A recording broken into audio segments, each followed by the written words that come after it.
In recent years, youth crime in New Zealand has become a significant concern.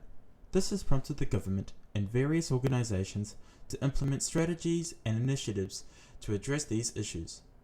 The criminal activities that have been committed are influenced through factors such as socio-economic challenges, limited education, and employment opportunities. In response to these issues, the government has taken steps to implement diversion programs, youth justice reforms, and community-based interventions aimed at preventing youth from entering the criminal justice system. Within this documentary, we will address the top 3 most committed youth crimes. We will be addressing in depth the cause, what it is, underlying intercultural issues, as well as highlighting the collaborative efforts that are taken by the community to prevent these crimes.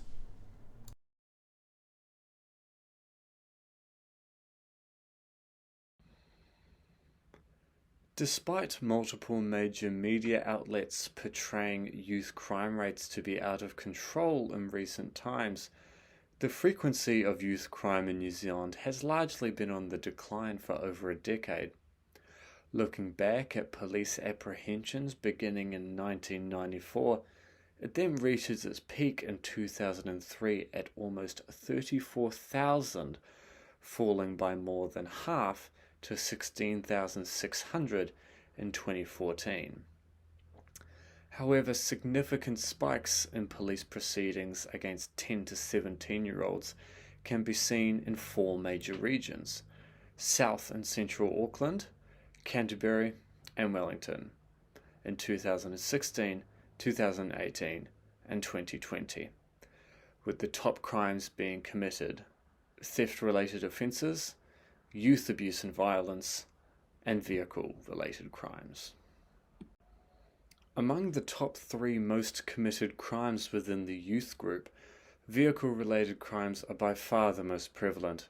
Between July 2014 and March 2023, there were 249,531 police proceedings related to traffic and regulatory offences.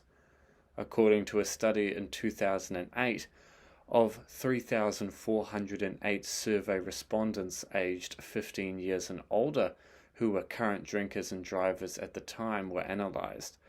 Of those respondents, 17.3 reported driving drunk in the previous month.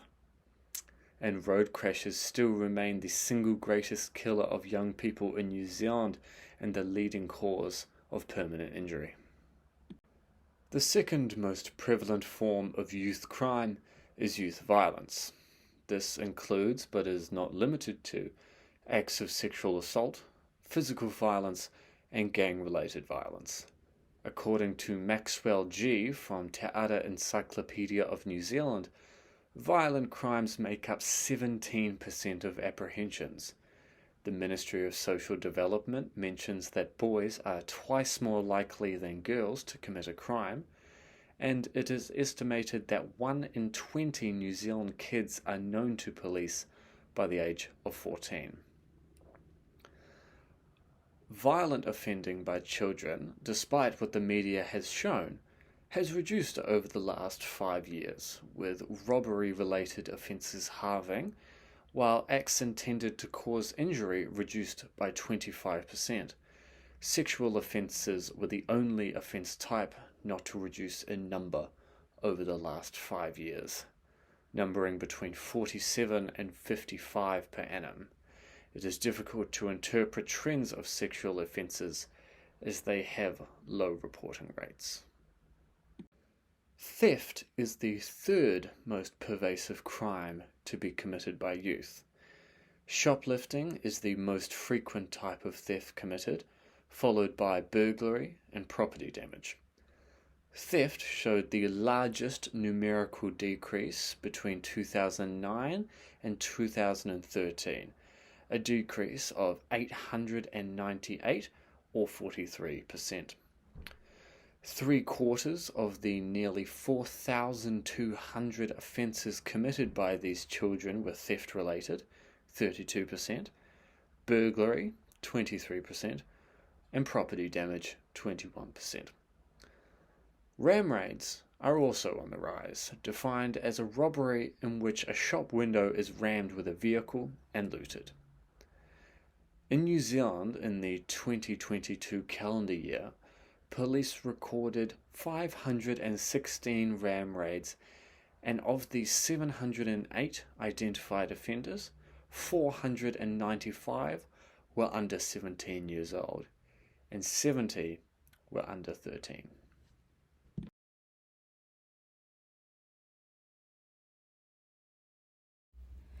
Media representation and the portrayal of youth crime in New Zealand can be influenced by various factors.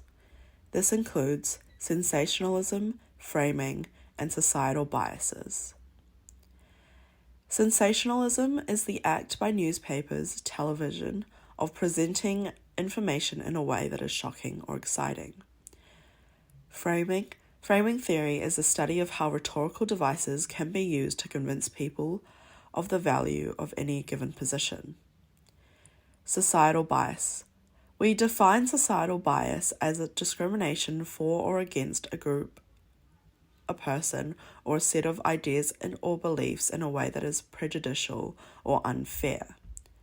Societal bias, often consciously or unconsciously stereotyping others and behaving in a way that disadvantages a person or group or advantages another.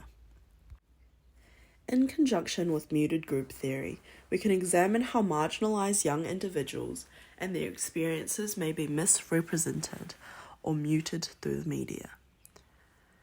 Through different media platforms, from New Zealand Herald to Instagram to BBC News, we can observe that some reported youth crimes may perpetuate stereotypes and stigmatization of certain groups.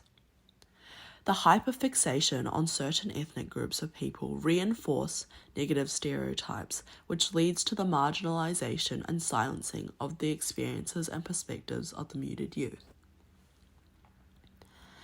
Marginalized youth such as Māori and Pacific Islanders who are overrepresented in the justice system may be underrepresented or misrepresented in media narratives, thus further marginalizing their voices. Among ethnic groups, Māori children are approximately 3 times more likely than non-Māori children to become known to the police as an offender by the age of 14. The Ministry of Social Development states that Māori children remain overrepresented. This seen not only at the front end of the youth justice system but flows through to other parts of the system, i.e. child, youth and family and the youth court. The statement that Māori children are overrepresented in crime statistics compared to other ethnic groups have been a long-standing issue in New Zealand. This may be due to the stereotyping and image we have built around this group. Commentators have concluded that police and the community are more likely to suspect them of being up to no good. Having these stereotypes can lead to biased attitudes among the police, particularly concerning Māori children and their involvement in criminal activities.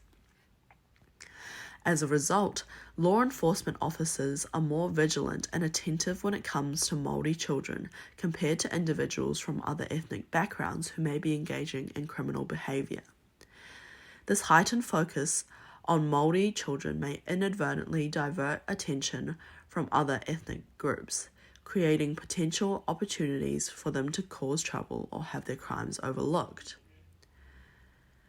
Often results not from deliberate discrimination, but from unconscious prejudice and stereotyping as an unintended consequence of prima facie reasonable attitudes, practices, and decisions. The overrepresentation of these ethnic groups also lacks context. The media coverage of youth crime in New Zealand often lacks understanding of issues such as socio-economic disadvantages, historical and intergenerational trauma, and systemic biases, as well as economic and systemic factors that may contribute to the criminal acts and behaviours among these young individuals.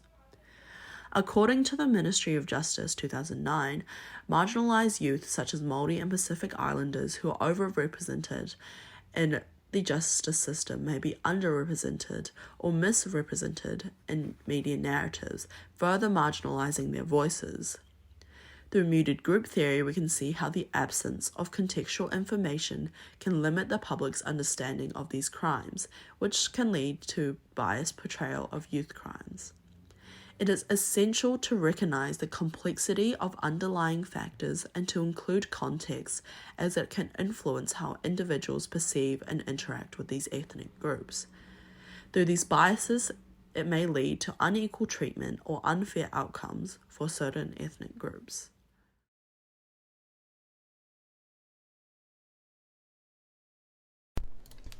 Representation or presentation of a certain news article or news segment could drastically change how that article or news segment is perceived by the consumers. Mainstream media uses this to their advantage to ultimately gain more like-minded viewers to watch their programming or read their articles. But the framing of these stories could negatively affect the people being discriminated against. The way that Māori people are portrayed in these news segments are completely different to how Pākehā or other minority groups are portrayed. This is becoming so much of a problem that most news stations and tabloids are coming out to apologize for how one-sided and racist their articles are. But the reason is much deeper than just that. These organizations do this just so they can attract more like-minded people, either because of controversy or more politically charged people taking a fancy to their kind of reporting. The language they use in these articles can become noticeably biased if you really look into all their writing errors.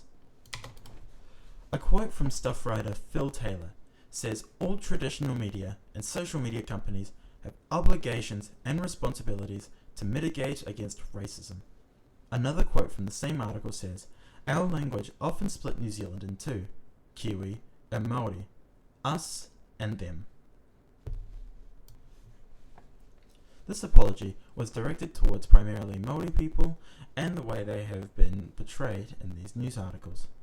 This means that there is enough racism and discrimination in these news articles that people started to notice and rally against this kind of language and representation. And what followed was the aforementioned Stuff News apology. While this apology was made with the intention of clearing up some misconceptions of racism and discriminatory language, Stuff News to this day, along with multiple other news outlets, continue to do the same practice even after the issued apology. Journalists still continue to add discriminatory language in their news articles. What these journalists don't understand is that people will continue to spot these inconsistencies and begin to protest even more. The backlash became more apparent until Stuff finally acknowledged these concerns again. They issued a revised statement/apology 2 years later, where again, the Māori people are unhappy about being in the middle of a discriminatory news trend just for more clicks and more viewers, from people that just want to see this type of language. It could be because of political ideology. Most people will want to go to a certain news media outlet because it aligns with their personal ideologies. But what can be agreed upon is that people who are discriminated against in the news intentionally for politically charged people is not a good way to conduct news. Even after these two Stuff News apologies, they still run the same tactics of discriminatory language. It seems that Stuff News is more focused on appealing to certain political viewers than being open news for everyone. All this negative media attention could make it so that these viewers could have a more negative outlook on these ethnic groups. For the least amount of discrimination in news articles, there must be a complete neutral political bias. This way, you can get the news you want while certain groups don't have to feel discriminated against. The links to the two Stuff article apologies will be down in the description.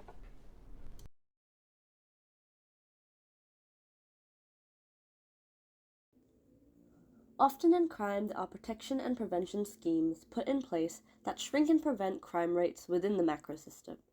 With youth crime dominating national headlines with stories of ram raids and break-ins across the media, we wonder if plans put in place are positively affecting youth crime rates.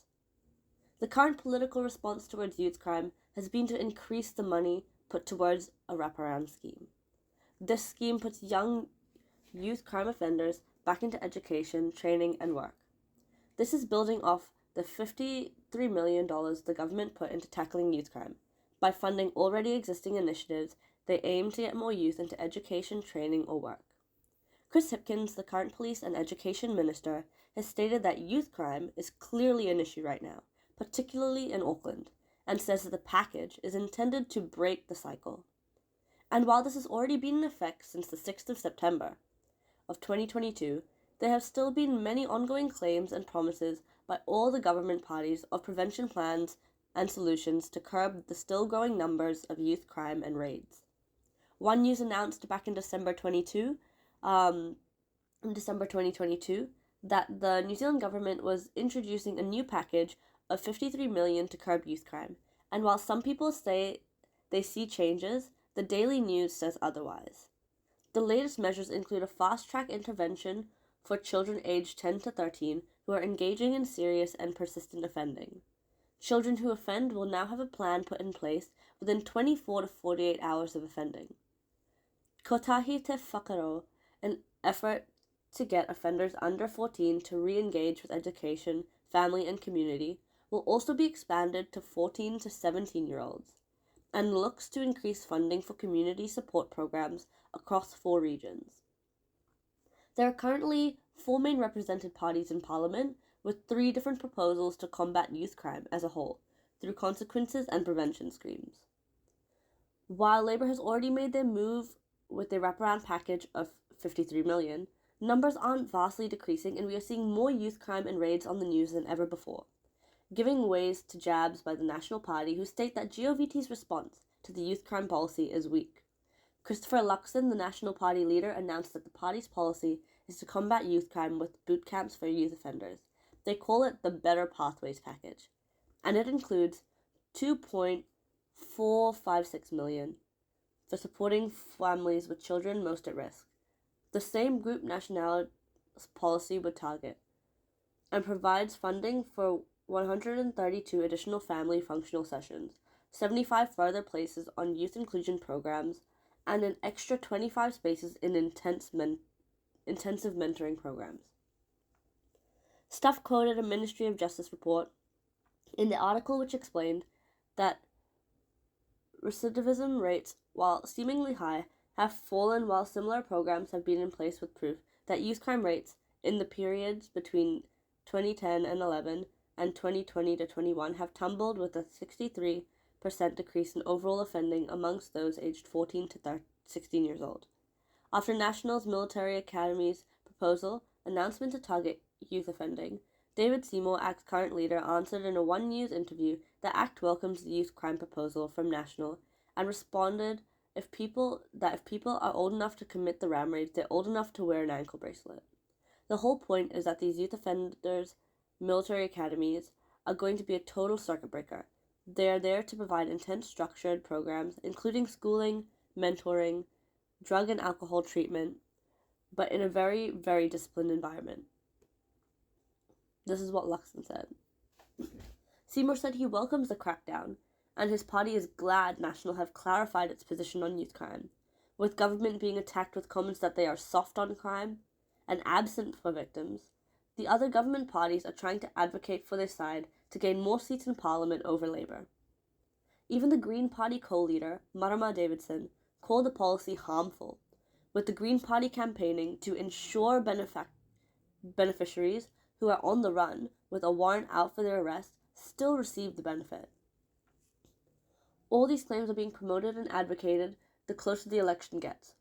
These campaigns are all forms of ethnic enumeration by the government and parties in Parliament for the purpose of political control, where parties are acting for votes in Parliament and increased seats. Some government parties are promising non-enumeration against harsher consequences and punishments against youth crime in the name of national integration, especially with the Maori and Pacifica community, to generate more votes, as they are promising what other opposition parties aren't. When talking about offending patterns, New Zealand government statistics tell us that 1 in 20 New Zealand children are recognised by police for offending before 14 years of age. and Maori children are 3 times as likely to be known by police for offending before 14 than non-Maori kids. Most of these instances are due to avowed identities, comprised of group affiliations that one feels most intensely, where kids identify as something they aren't because they don't feel they belong in the exosystem, nor the microsystem of our society. Youth that feel neglected, abused, and ignored by society try to find people to fit in with so that they can belong and turn to stealing, raiding, or acting a certain way for approval and acceptance, whether it's by a gang or any other group. Studies found that exposure to childhood maltreatment in juvenile delinquents is reported to increase the likelihood of future criminal behavior by approximately 50%. They tend to seek ways to crave identities for themselves, to feel like they finally belong. And acting out is an expression of how they feel towards society and about themselves. Looking at Labour Party's plan put in place so far, it can positively affect the youth and our society if targeted towards the appropriate areas in the government and society. Personal identities are fluid and change often as personal experiences differ and change. Social identities do not change as often as they take time to develop, as you must become interpersonally invested.